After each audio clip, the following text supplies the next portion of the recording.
ஏதோ கடாமுடாவென்று உருளும் சத்தமும் கதவை படபடவென்று தட்டும் சத்தமும் தூரத்தில் கேட்க ரித்தேஷின் கண் இமைகளோ பசை போட்டு ஒட்டின மாதிரி இருக்க அவனால் எழுந்திருக்க முடியவில்லை.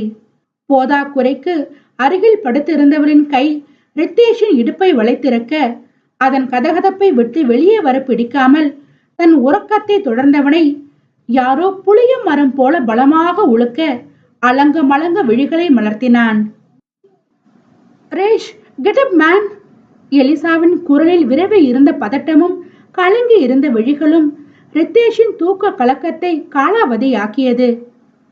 வாட் ஹேப்பன் யா என்று விசாரித்தவனுக்கு பதில் சொல்லாமல் அங்கே அங்கே என்றாலே தவிர வார்த்தை முழுதாக வெளியில் வர மறுத்தது.